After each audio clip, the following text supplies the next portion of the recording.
ஆந்தை போல திரு திருன்னு முழிக்காதே என்று பொதுவாக ஆந்தையின் மொழியை ஒன்றும் புரியாமல் நிற்பவர்களை திட்டுவதற்கு பயன்படுத்துவது வழக்கம். ஆனால் ஆந்தைகளுக்கு நல்ல நினைவாற்றல் உண்டு. தான் வேட்டையாடும் பகுதிகளில் மிகச் சிறந்த இடங்களை அவை என்றும் நினைவில் வைத்திருக்கும். தான் பாதுகாப்பாக உட்காரக்கூடிய இடம் இருக்கும் திசையை துல்லியமாக நினைவில் வைத்திருக்கும்.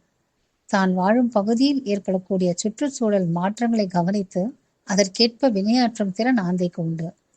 இவை அனைத்திலும் வியக்கத்தக்க தகவல் என்னவென்றால், தனக்கு தீங்கி இழைப்பவர்களை ஆந்தை எளிதில் மறக்காது. ஆனால் அதன் நோக்கம் தண்டிப்பதற்காக அல்ல, தன்னை தற்காத்து கொள்ளத்தான். சுற்றுச்சூழலுக்கு ஆந்தை ஆற்றும் பங்கு மகத்தானது.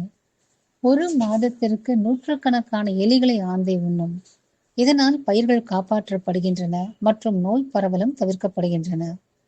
ஆந்தைகள் பூச்சிகளையும் பெருமளவில் உண்ணும் என்பதால் பூச்சிகளின் எண்ணிக்கை கட்டுக்குள் இருப்பதோடு பயிர்கள் நாசமாவதும் பெரிதும் குறைகிறது.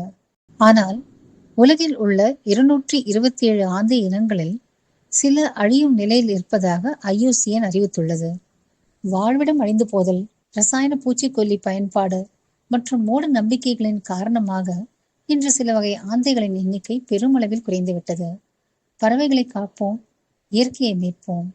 இயற்கை மற்றும் வனவிலங்கு பாதுகாப்பு குறித்து எங்கள் காணொளிகளை தொடர்ந்து காண எங்கள் சேனலுக்கு சப்ஸ்கிரைப் செய்து ஆதரவும் ஊக்கமும் அளிக்குமாறு கேட்டுக்கொள்கிறோம். நன்றி, வணக்கம். Let nature live.